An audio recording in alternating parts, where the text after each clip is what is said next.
So, Strevs, a 3-2 win to start the year, a lot to unpack in a crazy game. What are your initial thoughts on that?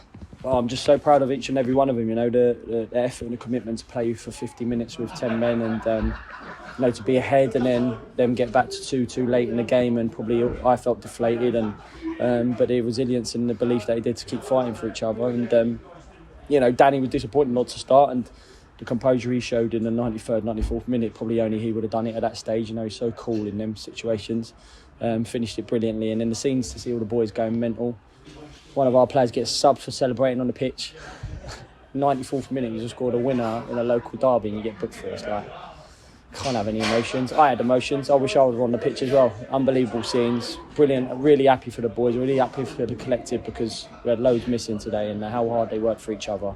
Should have been rocking before it was 3-2. This place should have been going mental for the boys today. It should have been much more support and right behind them when we went down to 10 men the way they was working. We was rocking in the 94th minute, which was unbelievable, but I believe it should have been rocking before that, because the boys were working so hard for each other. Depleted squad, young boys on the bench. To get the 3 points it's a brilliant feeling. Yeah, absolutely. So much to unpack, starting with your starting lineup. Almost kind of forced to make some changes, including Mags in midfield, which was obviously a big talking point. Could you talk us now initially why some of the people had to miss out, or as much as you can? Yeah, obviously Wheelo was suspended, and then Dutchie and Vinny unfortunately got tested positive for COVID a few days ago, so they haven't been in and around the group. We're hoping they might be back with us for Halifax, but obviously that's guidelines and things like that. Cab, Wince, Housey, all injured. So, choices to make, haven't you? You get a game called off because you don't want to play it, or you show belief in your group, show belief in your young boys. And that's what we did. We just said, listen, they're doing brilliantly every day. We want to play. They all deserve their opportunities. And to top it off with two of them getting on to make their debuts, it's going to be amazing. They're going to remember that forever, coming on in a 3-2 victory, celebrating. I think Bradshaw's jumping on Danny in one of the pictures. That would be a good moment for him. But it could have been Tawny as well, just the young lads coming on to help the group. And Smarty starting, played really well. Mags in midfield was excellent. Pritch playing, just play anywhere, Pritch really, but playing in the central midfield area was brilliant. And I can't single out, but just they're really fresh in my mind right now. Collective great effort from all of them. Yeah, so starting kind of chronologically, the first half, how were you happy with that? I think we came out on top and obviously went into the break a goal ahead. That must have been good, obviously, before the red card. Yeah, look, it was tough, because I felt like they was playing some obviously good stuff and they're very possession based, and I hadn't really had an opportunity to really work on the formation that we played. I don't think we've really played that formation, but it was just the personnel within it to play it and to get people in them to them positions. So we was a little bit hesitant when to press, when not to press. I knew we'd get chances down the sides of them just because of the way they play, and they obviously open things up. But in sort of the 40-odd minute, whatever it is, that goes out the window when you're having to sort of structure and be able to impact the game with being 10 men. And I thought the first 10-15 minutes of the second half we could have scored a couple more goals. It was brilliant. The longer the game went on, they threw more and more attacking players on. We got pinned back and it became really difficult, and tiredness was a factor, 100% was. And got Danny on for Ty, and then the two younger boys have not even made their league debuts yet. It's great respect if there's older boys and you maybe get them on a little bit sooner, but I didn't want to throw them into a real tough pressurised situation. But when they did come on, they did great.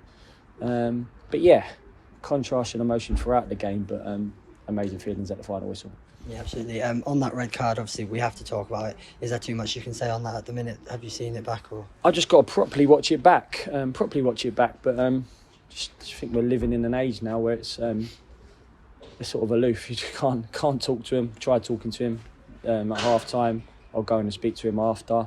From what their players are saying and from what my players are saying, it sounds like it's minimal what's happened. I think he said it's violent conduct because Jake's slapped his hand or done something like that. I have no idea. All I do know is 2 minutes earlier he makes a mistake in front of us. His full official tells him he makes a mistake. The linesman makes a mistake, and from the middle of the pitch he puts his hands up and he says he makes a mistake. Players can make mistakes and do something that Jake hasn't punched him or pushed him over or done anything like that. If it's all it is what he's saying it is, I don't know that that's violent conduct. But I've got to watch it back. But we've had loads of things go against us refereeing this season. Feels like another one right now. But thankfully my boys, despite of it, it was unbelievable that they got the 3 points. And I want to watch it back in a minute. But if it is how it's been described to me, then I'm going to be speaking to Steve Dunn and talking about him, because it's not good enough. if it's something worse, then I'll be honest enough to hold my hands up and I have to speak Jake and make sure he never does anything like that again. But it's got to be two ways, If Jake's done wrong, I'll tell him he's done wrong. If the ref's done wrong, then Steve Dunn needs to know about it and do something about it. Because, they cost people points, they cost people jobs, and they've got to be right in the things they do, and also be people at the end of the day, not just refs, be people and understand situations. Yeah, and it obviously had a big impact in the game in the later stages, but initially, back to the second half, we came out the blocks even with 10 men firing, and what a goal from Mags as well. Yeah, no, and the composure he shows, centre-half. I've not seen too many centre-halves. Maybe Rob would have done it, but to use Smarty's run to chop and then pass it in the corner way he did reminded me a lot of the way he took that goal against Folkestone, didn't he, in the FA Cup, that composure he showed. And he's such a laid-back, lovely lad, The ability to play centre-half and then move into midfield and go, yeah, no problem, I'll do it. He's been brilliant for us. A real great lad, and I'm buzzing for him because all the boys, I think the boys thought he could do a job in there as well. Great composure, great finish. But like you're saying, around that stage, I think something happened, rebounded, hit the post. I remember Boise having a shot where their goalie Fitzsimmons pulled off a really good save. But then the last 20 minutes, backs against the wall through. Little Bear was on. I thought he was going to score. Blair had a couple of opportunities. I thought, God, he's going to score. But they overloaded us in sort of wide areas where they was pushing everyone forward, and the tiredness was a factor. They'd worked so hard the last 15-20 minutes. They was running on empty, some of them, so that's when they started getting their overloads and getting their opportunities. But that's all forgotten about when you had the moment they did in the 93rd, 94th minute. Yeah, absolutely. So initially, just to speak about it one more time, when their second goal did go in, what were your thoughts? It could be very easy to drop heads and think, oh, we've thrown it, but the lads didn't do that at all, did they?